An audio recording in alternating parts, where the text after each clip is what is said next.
भाजपा नेता शुभेंदु अधिकारी ने कहा, पूर्व मेदिनीपुर में वोटर लिस्ट के साथ हो रहा छेड़छाड़ जांच होनी चाहिए। शुभेंदु ने कहा, मेरे पास सारे सबूत। अरे आपनी पूर्व मेदिनीपुरे की करेছে জানেন?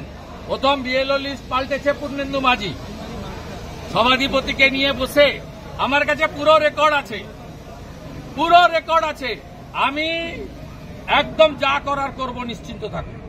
আমি একটু পরেই গণেশ কুমারজিকে লিখে এই ডোমিসাইল সার্টিফিকেট নিয়ে এক্সে দিয়ে দিচ্ছে, আপনারা পেয়ে যাবেন। দাদা, বিহারের মতন পশ্চিমবঙ্গকে এইভাবে ভোটার তালিকা সংশোধন করার দরকার আছে বলে আপনি মনে করেন? এবং কতটা জরুরি?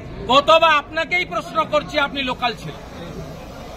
রোহিঙ্গা এবং বাংলাদেশের মুসলমান থাকা উচিত কি নেই আপনি বলুন। আপনি যদি ট্রু ভারতীয় হন, কার্গিল বিজয় দিবসে দাঁড়িয়ে বলুন, এই অনুপ্রবেশকারীদের থাকা উচিত কি উচিত না?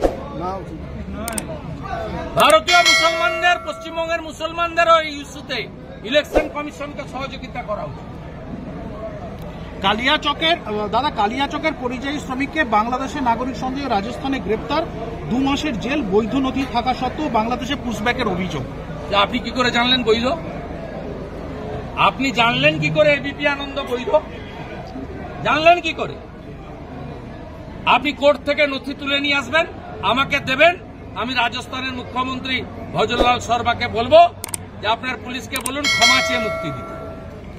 দাদা, 30 বছর আপনারা অনেকেই কান দিয়ে দেখেন, আর সেকুলারিজমের নামে আপনারা পশ্চিমবঙ্গের সর্বনাশ করে দিয়েছেন অলরেडी।